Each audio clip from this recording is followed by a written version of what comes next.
são as atitudes mais importantes para o empreendedor? Bom, a primeira seria assumir a responsabilidade. E assumindo a responsabilidade é ter coragem para assumir riscos calculados. O empreendedor ele precisa ter coragem para arriscar, fazer algo diferente do que todo mundo faz. Só que ele também tem que ter um pouco de sanidade.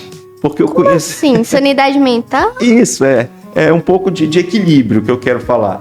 É que eu ri sanidade porque, assim, quando a gente comenta muito sobre empreendedorismo e a gente fala que as pessoas têm que arriscar, eu conheço muita gente assim, eu sou empreendedor, eu meto a cara, eu faço tudo, eu arrisco tudo, eu vou lá mesmo. Peraí. Ele não é empreendedor, ele é inconsequente, E ele se acha empreendedor porque vendem essa história para ele, que o empreendedor tem que arriscar, tem que ir para cima. E não é bem assim, ele tem que arriscar, mas ele tem que ter um pouquinho do pé no chão. Então, peraí, vambora, você é empreendedor, você não é louco? Exatamente. A diferença é essa, ele acha que ele é empreendedor, mas ele é inconsequente, ele é louco. Mas as pessoas às vezes até batem palma. E a outra característica principal seria o que hoje está muito comum na moda, a palavra resiliência, né? Que a gente conhece como persistência. A pessoa continuar investindo nos seus objetivos, mesmo diante das dificuldades. Porque é muito fácil, diante das dificuldades, eu costumo dizer que a maioria das pessoas elas têm iniciativa, que é característica também de empreendedores, pessoas que começam coisas, pessoas que têm projetos e vão lá e começam os projetos, não esperam os outros para começar. Mas muito poucas pessoas têm acabativa. Né? O que é isso? É uma palavra que a gente poderia pensar assim, se iniciativa é iniciar, acabativa é acabar o que eu iniciei. Então eu conheço muita gente que já iniciou várias coisas, mas não fez o ciclo completo daquilo. Seja um curso de inglês, um curso de idioma, seja uma faculdade, seja um empreendimento. Ela não fez o ciclo completo. Ela simplesmente, na primeira dificuldade, ela cansou de brincar. Não quero mais brincar, vou tirar do play, a bola é minha, tô fora. E não é bem assim. As dificuldades elas vão aparecendo, inclusive, à medida que a gente cresce. Quanto maior a gente fica, maior vai ser o grau de dificuldade. Então, se você é empreendedor, você tem que pensar muito mais nos ganhos que você tem quando você passa por determinadas dificuldades, quando abre mão de algumas coisas que são sacrificantes, porque lá na frente você vai ter um ganho. Mas as pessoas, às vezes, elas não querem isso, elas querem só o ganho imediato. E quando aparece um sacrifício, por exemplo, abrir mão de alguma coisa importante em prol de algo que seria mais importante, elas desistem. Não, isso não vale a pena. Se elas decidirem que não vale a pena, elas estão certíssimas.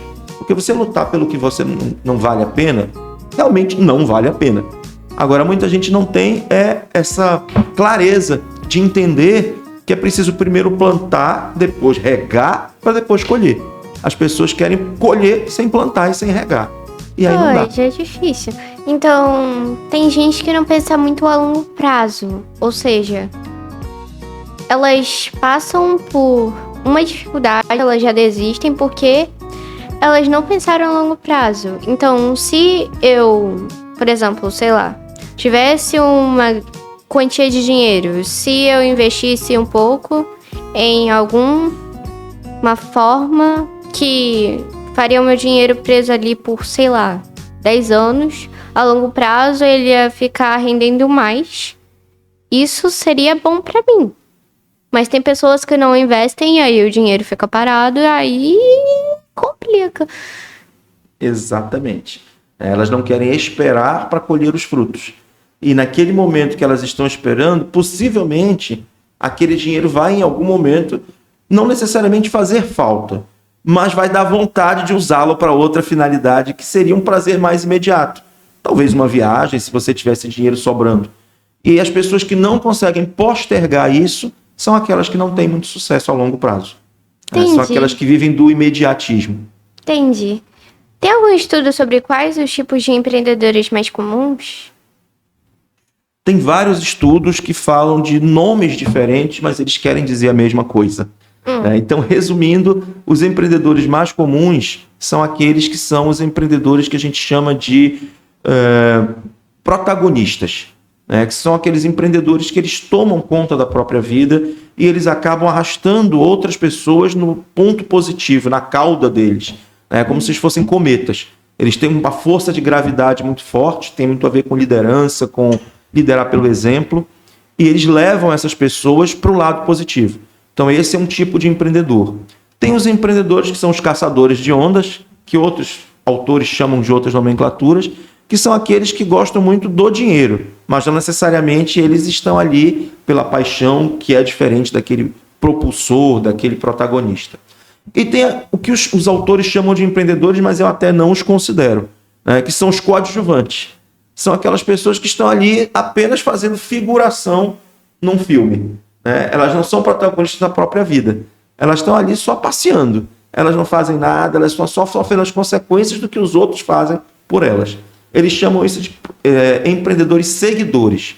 Mas, na verdade, a gente nem pode dizer que eles são empreendedores. É porque eles não empreendem nada. Eles não empreendem no próprio sonho, eles não empreendem no estudo, eles não empreendem nada. Eles estão ali, se a vida os levar, como o Zeca Pagodinho diz. Né? Deixa a vida os levar. E vai levar para onde não necessariamente. Naturalmente. Pois literalmente. É.